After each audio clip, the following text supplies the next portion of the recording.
Hey, welcome. Today, we're going to dive into a story that, honestly, often gets lost in all the headlines.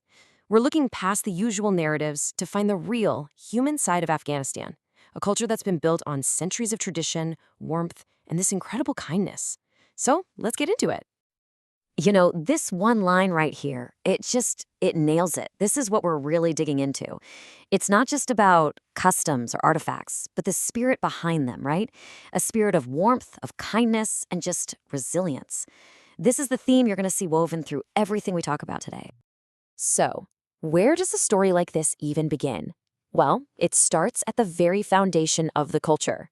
This deep-seated belief in human connection, in respect, and in hospitality.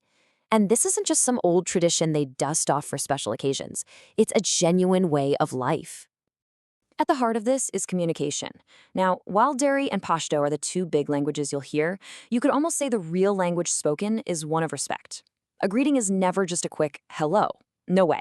It's an opportunity to connect, an expression of real, genuine warmth. And you know where that warmth really shines? Hospitality. And look, this isn't just about being a good host. It's a fundamental pillar of who they are. It's like this unwritten rule that says a guest is a gift, and a stranger, well, a stranger is just a friend you haven't had the chance to meet yet.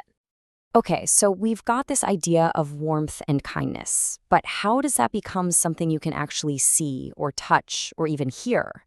Well, it's expressed in the most beautiful ways through the country's vibrant, living art forms. Take a look at the clothing, for instance. For men, you'll often see the traditional Perhan tunban, that's the tunic and trousers, and it's sometimes paired with a coat called a chapan. This is more than just something to wear. It's comfortable, it's practical, and it's a proud symbol of identity. And for women, wow, you'll find these absolutely stunning, colorful dresses. They're covered in this intricate embroidery. And get this, the patterns can actually tell you what region of the country someone is from. A certain floral design might mean Kandahar, while a geometric pattern could be from the north. Each one is like a little piece of local history, just showing off the incredible diversity of the nation. And that same artistry, it just pours right into the home.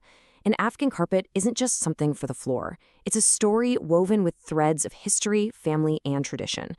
Designs have been passed down for generations. And it's the same with pottery and embroidery. Each piece truly feels like it carries a part of the person who made it. And then, of course, there's the sound of celebration.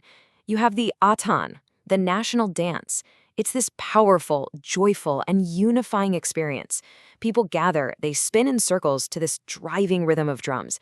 It's all about community, life, and togetherness. It's just pure energy. Now, there is absolutely no way we can talk about hospitality without talking about food. This is where that culture of warmth becomes something you can literally taste. A generous meal shared with family, with friends, and with any guest who walks through the door. I mean, we're talking dishes like Kabuli pulao, this incredible rice pilaf with sweet carrots and raisins. It's a national dish for a reason. Then you've got mantu, which are these delicious steamed dumplings, and bolani, a kind of thin, stuffed flatbread. But as amazing as the food is, what's even more important is the act of sharing it. A meal is the heart of family life, and it's the absolute best welcome you can give a guest. And, it's not always about a huge feast. This quote says it all, really. A cup of tea is always offered to visitors, a small gesture of warmth and friendship. That simple act, it's packed with meaning. It's this little gesture that just says, you're welcome here, you matter. And you see all of it, the incredible food, the music, that powerful community spirit.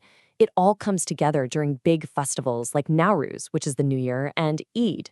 These are times that are just dedicated to strengthening those essential bonds of family and friendship. Now, let me tell you a short story that perfectly captures the heart of everything we've just talked about. It's a simple little tale, but man, it speaks volumes about these core values. So, picture this. The story starts, like so many great stories do, in a small village where life is shared and community means everything. An old man sees a young boy just struggling. He's trying to carry this huge, heavy load of firewood. Without even thinking about it, the old man walks over, gives him a smile, and helps him carry the load. Just a simple, quiet act of kindness. So when the boy tries to thank him, the old man just says this: "In our culture, helping others is more important than words." And that sentence, That's basically the moral of our entire explainer today. Kindness isn't something you just talk about, it's something you do. And right there, in that moment, the boy learned a lesson he'll probably carry with him for the rest of his life. These values, kindness, community, respect, they're taught through action. They're passed down quietly but so powerfully from one generation to the next. So, as we start to wrap this up, let's tie all these different threads together and look at the whole picture, the enduring story of Afghan culture. It's a story you can see in vibrant crafts and taste in shared meals. It's a story that's completely rooted in this unbreakable code of hospitality and a deep feeling of togetherness.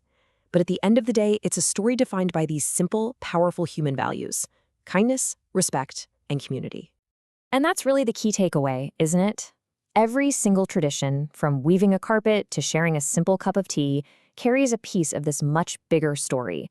And at the heart of it all is that same lesson from the old man and the boy, the profound, simple value of helping other people. And that really leaves us with one final thought.